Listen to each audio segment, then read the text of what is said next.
नमस्कार, स्वागत है आपका आज के करंट अफेयर्स में। तो चलिए हम शुरू करते हैं आज के हमारे पहले प्रश्न से।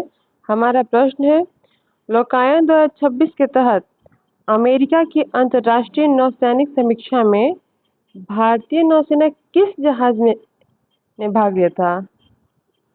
तो भारतीय नौसेना किस जहाज ने भाग लिया था? तो ये आईएनएस सुदर्शनी ने भाग लिया था। किसने लिया था? आईएनएस सुदर्शनी ने। ठीक है, चलिए इससे रिलेटेड भी कुछ क्वेश्चन हम देख लेते हैं।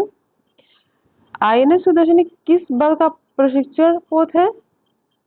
तो यह भारतीय नौसेना का है। किसका है? भारतीय नौसेना का है। ठीक है, नेक्स्ट देख लेते हैं, लोकायन 2026 का मुख्य उद्देश्य क्या है?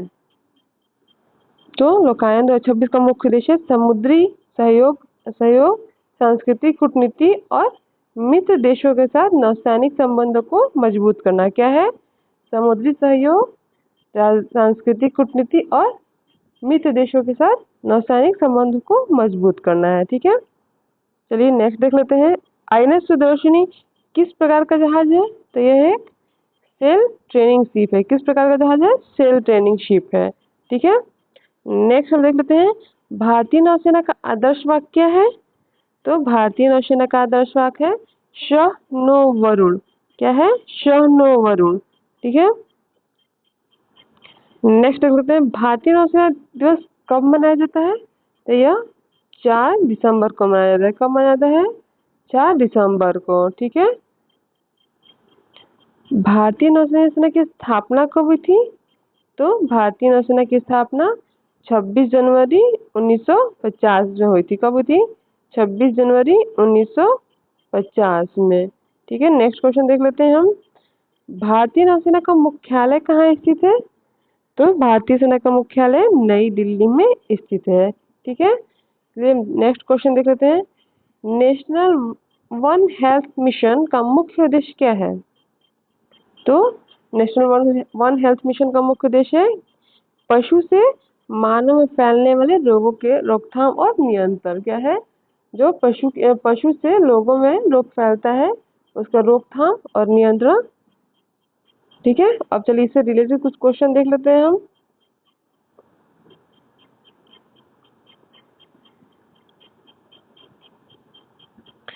हाँ, जूनोटिक रोग क्या होते हैं?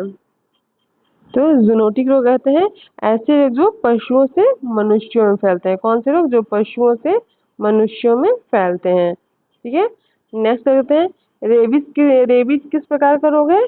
तो एक जूनोटिक रोग है। कौन है? जूनोटिक रोग है रेबीज। नेक्स्ट देखते हैं, बर्ड फ्लू किस श्रेणी में आता है? तो बर्ड फ्लू भी जूनोटिक रोग में ही आता है। ठीक है, चलिए नेक्स्ट देख लेते हैं हम, नेशनल वन हेल्थ मिशन का मुख्य उद्देश्य किन क्षेत्रों के बीच समन्वय बढ़ाना है? तो यह स्वास्थ्य, पशुपालन, वन्य जीव और पर्यावरण क्षेत्रों में समन्वय को बढ़ाना है। ठीक है, नेक्स्ट देख लेते हैं हम, वन हेल्थ दृष्टिकोण का मुख्य लक्ष्य क्या है?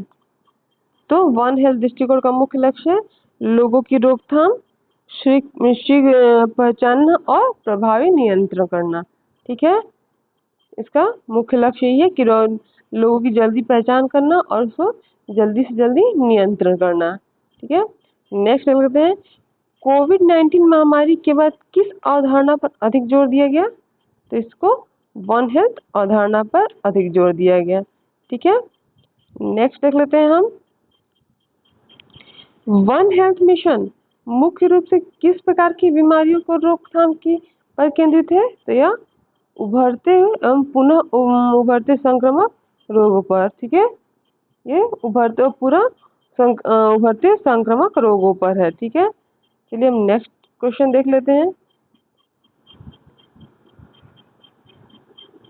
अमेरिका राष्ट्रपति ने हाल ही में किस देश के परमाणु कार्यक्रम को लेकर डीन्यूक्लियराइज करने की बात की है? तो किसने की है? अमेरिका के राष्ट्रपति ने किस परमाणु कार्यक्रम को लेकर डीन्यूक्लियराइज करने की बात की है? तो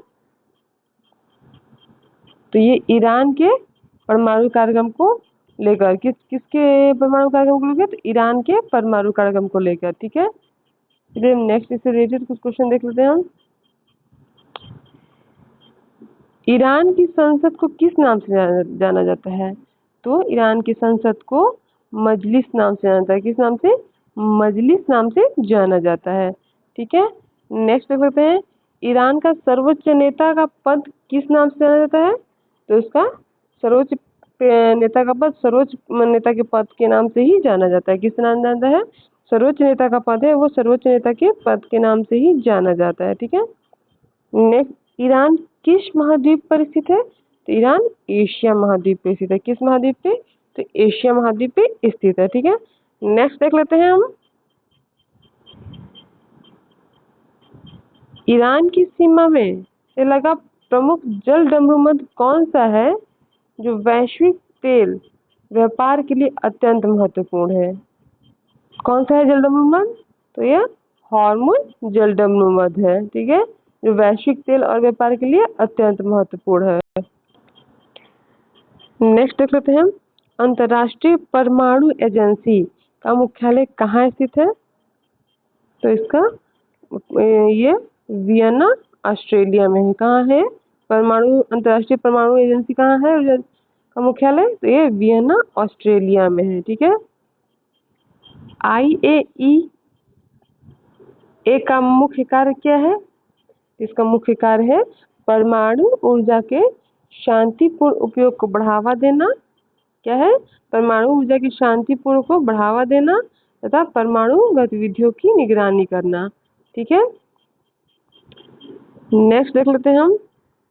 परमाणु अप्रसार संधि का मुख्य उद्देश्य क्या है?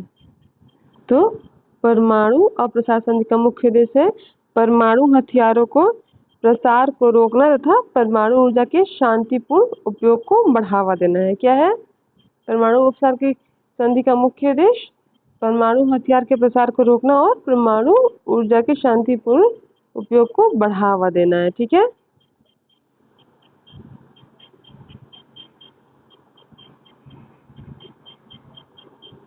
नेक्स्ट क्वेश्चन देख लेते हैं हम। इंडोनेशिया के राष्ट्रपति ने हाल ही में किस 100 वर्ष पुराने मंदिर का दौरा किया है? तो ये इंडोनेशिया के राष्ट्रपति ने 100 वर्ष पुराने प्रम्बानन मंदिर, कौन सा मंदिर? प्रम्बानन मंदिर का दौरा किया है। किस? ठीक है, अब इससे रिलेटेड भी कुछ क्वेश्चन देख लेते हैं हम। प्रम्बानन मंदिर मुख्य रूप से किन देवताओं को समर्पित है? तो ये हो गया भगवान शिव को, भगवान विष्णु को और भगवान ब्रह्मा को। जैसे बोलते हैं ना, जैसे 3 रूप ब्रह्मा विष्णु महेश, तो वही ये ब्रह्मा विष्णु महेश का है। ठीक है, शिव को महेश भी कहते हैं और ब्रह्मा और विष्णु महेश का देवताओं को अर्पित है। ठीक है, इंडोनेशिया की राजधानी क्या है? तो इंडोनेशिया की राजधानी है जकार्ता। क्या है? जकार्ता है इंडोनेशिया की राजधानी। और इंडोनेशिया की मुद्रा क्या है? तो इंडोनेशियाई रुपया है इंडोनेशिया की मुद्रा। नेक्स्ट हो गया, इंडोनेशिया किस महाद्वीप पे स्थित है? तो इंडोनेशिया एशिया महाद्वीप पे स्थित है। किस महाद्वीप पे? ये सब छोटे छोटे जो प्रश्न है ना, बहुत इंपॉर्टेंट है, तो इनको नजरअंदाज करना नहीं चाहिए। जैसे बड़े प्रश्न होते हैं तो वो तो सब कोई देखता है, लेकिन जो इनसे रिलेटेड छोटे छोटे प्रश्न होते हैं ना, वो बहुत आदमी ध्यान नहीं देता है और अक्सर एग्जाम में वैसे ही घुमा के क्वेश्चन आ जाते हैं। ठीक है, नेक्स्ट देखते हैं। इंडोनेशिया और भारत के बीच कौन सा महासागर स्थित है? तो इंडोनेशिया और भारत के बीच हिंद महासागर स्थित है। कौन सा महासागर? हिंद महासागर। ठीक है, नेक्स्ट देखते हैं। यूनेस्को विश्व धरोहर स्थल के रूप में प्रम्बानन मंदिर को किस कारण जाना जाता है? तो यह किस कारण से जाना जाता है प्रम्बानन मंदिर को? तो यह दक्षिण पूर्व एशिया का सबसे बड़ा हिंदू मंदिर परिसर है। क्या है? यह दक्षिण पूर्व एशिया का सबसे बड़ा हिंदू परिसर है। ठीक है, नेक्स्ट देख लेते हैं हम। इंडोनेशिया में सबसे अधिक किस धर्म के अनुयायी हैं? तो इंडोनेशिया में सबसे अधिक इस्लाम धर्म के अनुयायी हैं। ठीक है, चलिए हम नेक्स्ट क्वेश्चन देख लेते हैं। शॉर्ट नोटिस मिसाइल परीक्षण के कारण हाल ही में किस देश की आलोचना हुई? तो किसकी आलोचना हुई हाल ही में? तो ये चीन की आलोचना हुई है। किसकी? चीन की आलोचना हुई है। ठीक है, चलिए इससे रिलेटेड जो क्वेश्चन देख लेते हैं। चीन की मुद्रा क्या है? तो चीन की मुद्रा है युआन। क्या है चीन की मुद्रा? चीन की मुद्रा युआन है। ठीक है, नेक्स्ट देख लेते हैं। चीन की राष्ट्रीय संसद को क्या कहा जाता है? तो चीन के राष्ट्रीय संसद को नेशनल पीपुल्स कांग्रेस कहा जाता है। क्या कहता है? नेशनल पीपुल्स कांग्रेस कहते हैं चीन की राष्ट्रीय संसद को। ठीक है, चीन किस महाद्वीप पे स्थित है? तो चीन भी एशिया महाद्वीप पे स्थित है। चीन, इंडोनेशिया सब भी सब एशिया महाद्वीप पर ही स्थित है। ठीक है, नेक्स्ट देख लेते हैं। भारत और चीन के बीच वास्तविक नियंत्रण रेखा का पूरा नाम क्या है? तो जो है भारत और चीन के बीच वास्तविक नियंत्रण रेखा, इसका नाम है लाइन ऑफ एक्चुअल कंट्रोल। क्या है? Line of actual control. ठीक है, नेक्स्ट देख लेते हैं। चीन की सबसे लंबा नदी तंत्र कौन सा है? तो यह यांगात्सुकी नदी है। चीन की सबसे लंबा नदी कौन है? तो यांगात्सुकी नदी है। ठीक है, नेक्स्ट देखते हैं। चीन संयुक्त राष्ट्र सुरक्षा परिषद को किस प्रकार का सदस्य है? तो चीन राष्ट्र सुरक्षा परिषद का स्थायी सदस्य है। किस प्रकार का सदस्य है? तो यह एक स्थायी सदस्य है। ठीक है, नेक्स्ट देखते हैं। चीन की प्रसिद्ध अंतर्राष्ट्रीय अवसंरचना परियोजना का नाम क्या है? तो इसका नाम है बेल्ट एंड रोड इनिशिएटिव है। क्या है? बेल्ट एंड रोड इनिशिएटिव है। क्या है? Belt and road initiative. ठीक है, तो ये था हमारे आज के करंट अफेयर्स के कुछ इम्पोर्टेंट प्रश्न। वीडियो अगर पसंद आई हो तो लाइक कीजिएगा, चैनल पर नए हैं तो सब्सक्राइब करना ना भूलें। मिलते हैं नेक्स्ट वीडियो में, तब तक के लिए धन्यवाद। और साथ ही में अगर आपको इसमें कुछ भी अगर जोड़ना हो तो प्लीज़ कमेंट में रिप्लाई ज़रूर करिएगा। धन्यवाद।